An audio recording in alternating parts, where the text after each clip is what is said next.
The Atharvaveda in 15:7, 5 verses. He, having become ruling majesty, went to the ends of earth. He became the sea, Rajapata and Ram-Eshtan, and the Father and the Great Father, and the waters and faith turned into rain. Follow him, the waters, faith, and rain.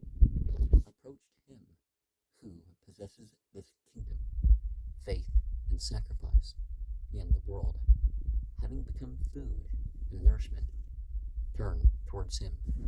Faith, sacrifice, the world, food and nourishment. Approach him who possesses this knowledge.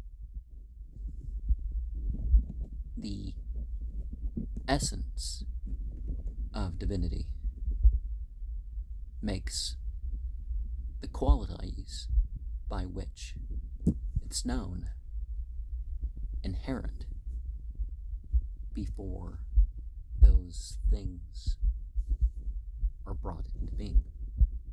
Hymn 15:8, 3 verses.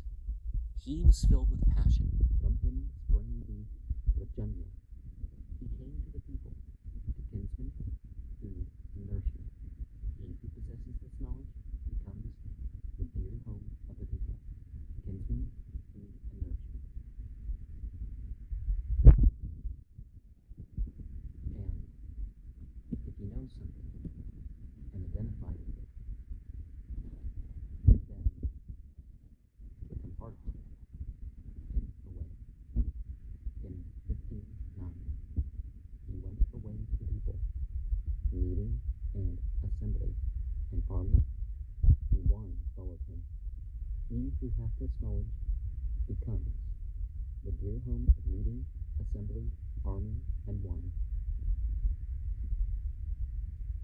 Might be also refer to depressed juices of all sorts, not just the intoxicant ones. In 15:10, 11 verses. So let the king to whose house the Vrakya, who possesses this knowledge, comes as guest. Honor him as superior to himself. So he both not act against the interest of his princely rank or his kingdom. From him verily sprang priesthood and royalty. They said, into whom shall we enter? Let priesthood enter into Brahaspata, and royalty into Indra, was the answer. Hence priesthood entered into Brahaspata, and royalty into Indra. Now this earth is Brahaspata, and heaven is Indra. Now this Agni is priesthood, and yonder sun is royalty. Priesthood comes to him, and he becomes endowed with priestly luster. Who knows that earth is Brahaspata, and Agni priesthood. Great power comes to him, and he becomes endowed with great power. Who knows that Aditya is royalty, and that heaven is Indra.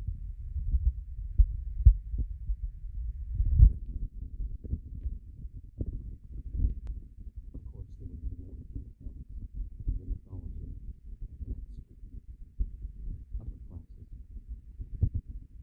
In 15:11, 11 verses. Let him to whose house the Vrakya, who possesses this knowledge, comes as a guest.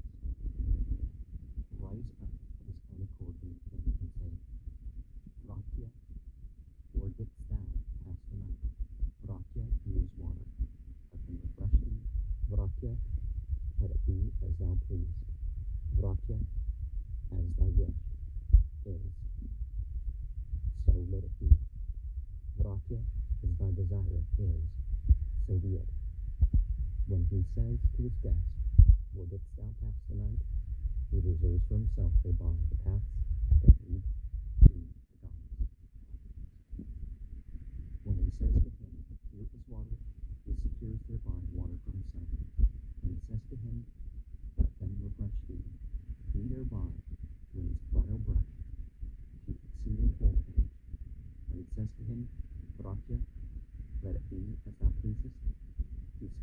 himself thereby what is pleasant. That which is pleasant comes to him, and he is the beloved of the beloved. He is possessed of this knowledge. When he says to him, Vratya, as thy will is, so let it be, he secures to himself thereby the fulfillment of his will. Authority comes to him who possesses this knowledge, and he becomes the controller of the powerful. When he says to him, Vratya, as thy desire is, so be it, he secures to himself thereby the attainment of his desire. His desire comes to him who possesses this knowledge, and he gains the complete satisfaction of his wish. And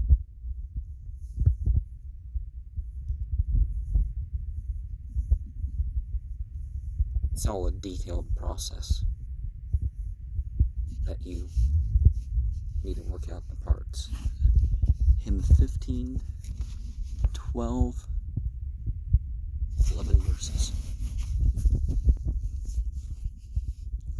The man to whose house, when the fires have been taken up from the hearth, and the ablationed Agni placed therein, the Vratya possessing this knowledge comes as a guest, should of his own accord rise to meet him and say, Vratya, give me permission, I will sacrifice. And if he gives permission, he should sacrifice.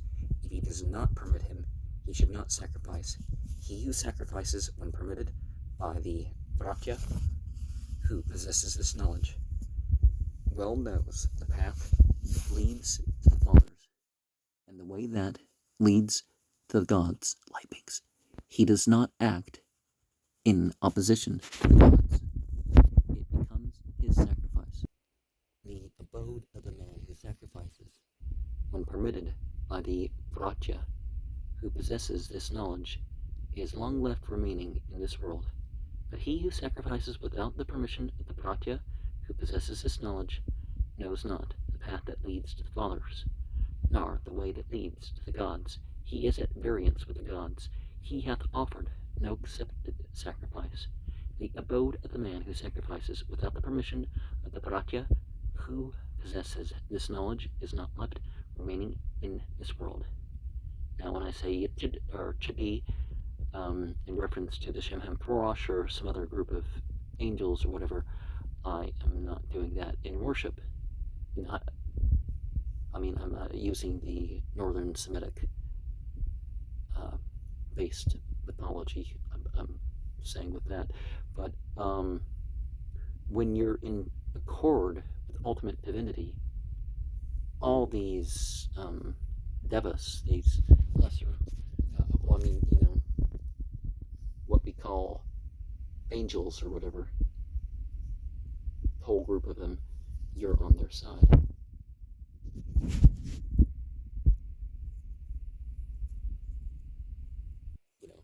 Even if you don't, you don't have to be one of those who worship them as deities or intercessors or whatever for that to be the case. Hymn 15:13, 9 verses. He in whose house the Vratya who possesses this knowledge abides, one night secures for himself thereby the holy realms that are on earth. A second night, the holy realms that are in the firmament. A third night, the holy realms that are in heaven. A fourth night, the holy realms of the holy. Unlimited nights, unlimited holy realms. Now he to whose house a non-Vratya, calling himself a Vratya, and one in name only, comes as a guest, should punish him and not punish him. He should serve him with food, saying to himself, to this deity I offer water, I lodge this deity, I wait upon this deity, to that deity the sacrifice of him who has this knowledge is acceptable. Now, as we've seen, Vratya is a real thing that you choose to become and manifest its qualities, rather than like, in America where people say Republican in name only, and it's like, those would be the ones that differ. The rare one that has stood out and said, no, I'm not taking part in the corporation first thing, or whatever they want to call it.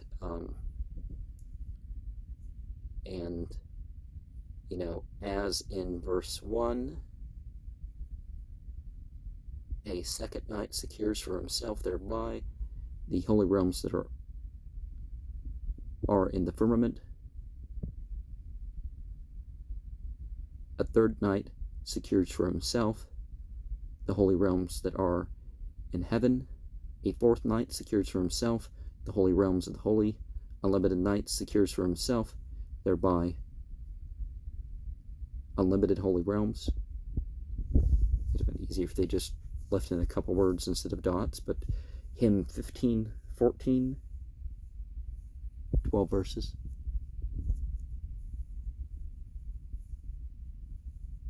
He, when he went away to the eastern region, went away having become the Marut host, having made mind an eater of food. He who hath this knowledge eats food with mind as food eater. He, when he went away to the southern region, went away having become Indra, and having made strength an eater of food. He who hath this knowledge eats food with strength as food eater. He, when he went away to the western region, went away having become king Varuna, and having made the waters eaters of food. He who hath this knowledge eats food with the waters as food eaters.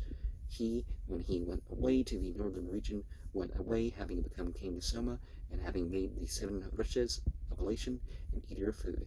He who hath this knowledge eats food with oblation as food eater. He, when he went away to the steadfast region, went away having become Vishnu, and having made Viraj an eater of food. He who hath this knowledge eats food with Viraj as food eater. He, when he went away to animals, went away having become Rudra, and having made herbs eaters of food. He who hath this knowledge eats food with herbs as food eaters. He, when he went away to the fathers, went away having become king Yama, and having made the exclamation Sabada, an eater of food. He who hath this knowledge eats food with the exclamation Sabada as food eater. He, when he went away to men, went away having become Agna, and having made the exclamation Sabaha, an eater of food. He who hath this knowledge eats food with the exclamation Sabada as food eater. He, when he went away to the upper region, went away having become a Brhaspata, and having made the exclamation Vashat, an eater of food. He who hath this knowledge eats food with exclamation Vashat as food eater. He, when he went away, the gods went away, having become Iflama, and having made passion an eater of food. He who hath this knowledge eats food with passion as food eater. When he went away to the creatures, went away having become Prajapata, and having made vital breath an eater of food. He who hath this knowledge eats food with vital breath as food eater. He, when he went away to all the intermediate spaces, went away having become Paramashtan, and having made devotion an eater of food. He who hath this knowledge eats food with devotion as food eater. Now, okay, we talked about knowledge and identification. Now there's method to look at. Certain words that you want to say. Certain focusing on the process. Hymn 15:15, 9 verses. Adat Vratya. There are 7 vital airs, 7 downward breaths, 7 diffused breaths. His first vital breath, called upward, is this Agna. His second vital breath, called mature, is that Aditya. His third vital breath, called approached, is that moon. His fourth vital breath, called pervading, is this Papamana. His fifth vital breath, called source, are these waters. His sixth vital breath, called deer, are these domestic animals. His seventh vital breath, called unlimited, are these creatures. So we have the numbers in order. I wonder what they'd be saying if they were going to say 9 or some other number. People say there's only 7 chakras. It's like, well, no, there's just 7 main ones, right? So up, mature,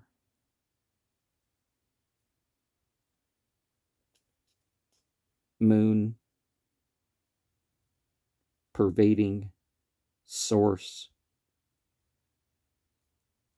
Oh, waters, yeah. Dear, unlimited. So how might we also interpret that? So approached would be the moon.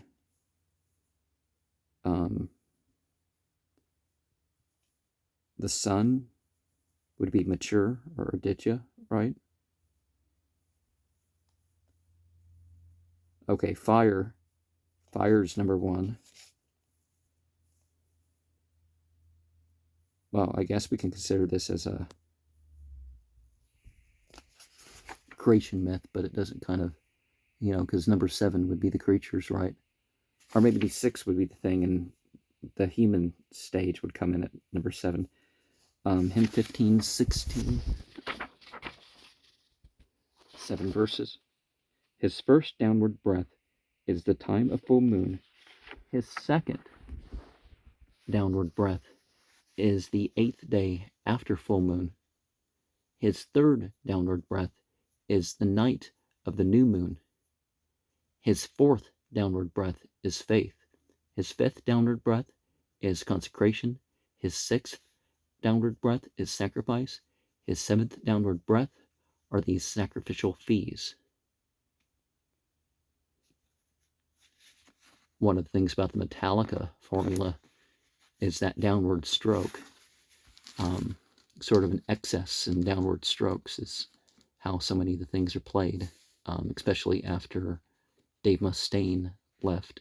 I don't remember if that was the case with before, but hymn 15, 17, 10 verses. I mean, that comment didn't really relate too much, but his first diffused breath is this earth. His second diffused breath is that firmament. His third diffused breath is that heaven. His fourth diffused breath are the constellations. His fifth diffused breath are the seasons. His sixth diffused breath are the season groups. His seventh diffused breath is the year with one and the same object. The gods, go round the year and the seasons follow round the Vratya when they surround the sun on the day of new moon and that time of full moon. That one immortality of theirs is just an oblation. So these things that people consider to be deities, they're of an order, they're of a shifting hierarchy, they're in service to something greater. In 15:18, of that Vratya, the right eye is the sun, and the left eye is the moon. His right ear is Agni, and his left ear is Pavamana. Day and night are his nostrils. Ditte and Aditte are his head and skull. By day, the Vratya is turned westward. By night, he is turned eastward. Worship to the Vratya. And in these 5 verses, we see, much like elsewhere at the talk of Brahman, well, there's that rank, whether you inherited it or not. And